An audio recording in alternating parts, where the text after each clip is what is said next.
afternoon. I'm here with the team at Prince of Wales Hospital. We're about to interview Dr. Jean Evans, Director of ICT and Chief Information Officer. So let's get into it.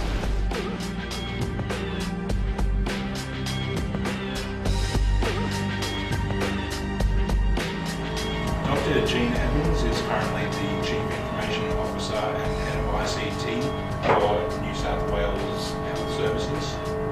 She is currently responsible for information services, both clinical and corporate, the information management and technology resources, infrastructure and services for 20 hospitals, a department of more than 140 staff and more than 24,000 users. This includes complex networks providing access to the internet, intranet and several hundred clinical applications and servers. And now begin the interview.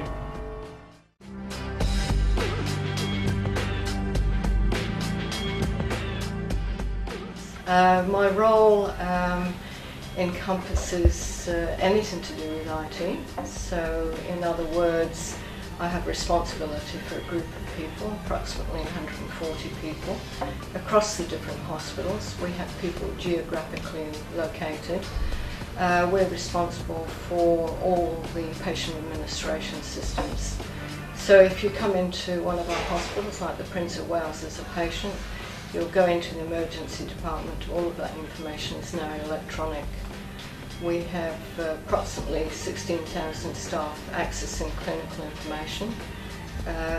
The general information, which is like the demographics of the patient, there are 9,000 users, and they're across the different hospitals. And we function on a 24 hours a day basis, 365 days a year, but we don't physically have staff in the hospital for those times. We have people on call.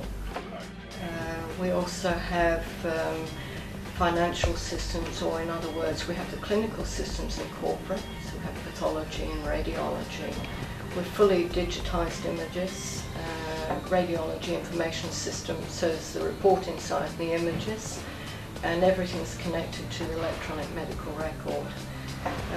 When a patient's discharged from the hospital, that patient discharge will go to the GPs. Then there's the intranet and the internet, then there's the security, there's the back-end server side, there's the front-end applications, there's integration or interfacing between all of those systems. And the whole network. We have approximately 24,000 people on our network, and I have staff that supports that too.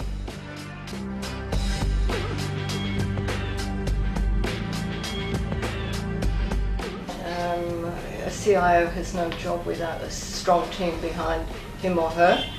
And again, that's on a 24 hours a day basis. So they play an important role in ensuring the network's available 24 hours a day, that there's replicate and redundant networks available, that the applications are available, that staff who want to service the hospital remotely can do that. So we have remote access to all of our systems.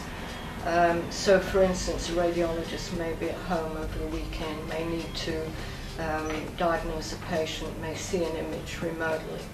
All of those systems have to be available. So I'm very dependent on a good team of people.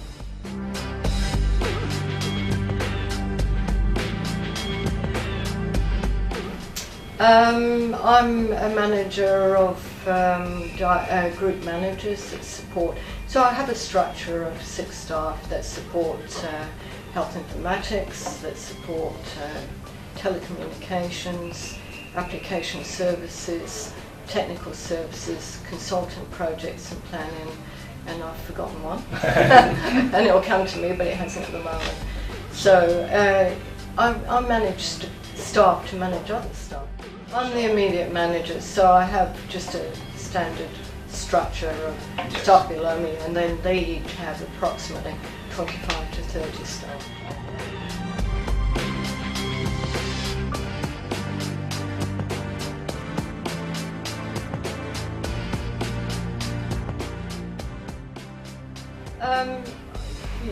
It's a really good question, because with my colleagues, CIOs at other district health services. We each have our more favoured area of interest. So I have a colleague who's very interested in the infrastructure, the hardware, the servers. I have another colleague who's more interested in the telecommunications. My strength is in the health applications. But at the same time, I come up through 3 degrees in computer science. So I've had to do programming, I've had to do data communications and so on. So for a period of time, I was going through a similar training to you, wondering which way I would go.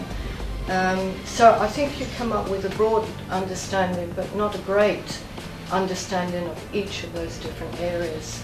As you proceed through management, you have to take a more specific area of interest, and mine has been the applications. So, in other words, I need you to understand how the messaging worked, how the application worked, and also the encryption. So every day you will be using part of that knowledge that you've acquired over the years.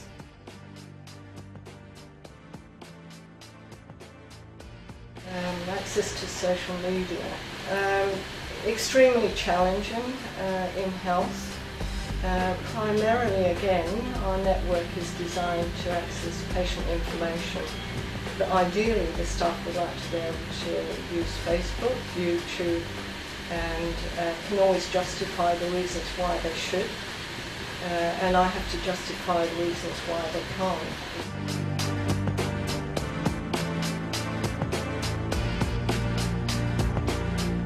I would, not just in IT departments generally. I think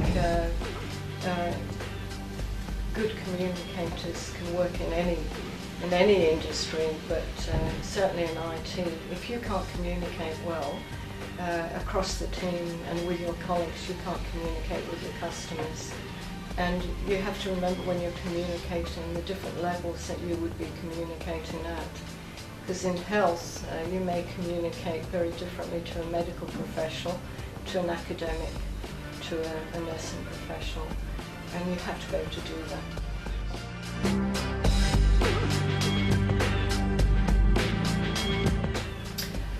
I think there's nothing like practice makes perfect. I've certainly found that over the years, presenting at conferences has helped. I do it quite regularly now, and it was something that terrified me at first, and I was told to practice and just get out there and do that. And there's nothing like practice. And I mean, you can do it with your friends, and your generation are much better at it than we were. Because text messaging and all the ways that you communicate with social networking now have helped you to do that. But standing in front of an audience and communicating is particularly challenging for some people. Just get out there and do it.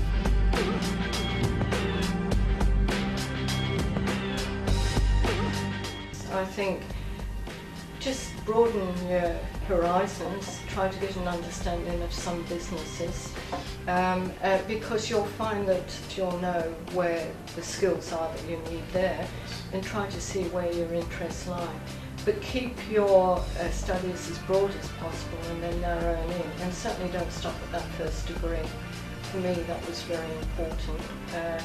I think your first degree is challenging and it's very useful, but that second one was probably even more beneficial.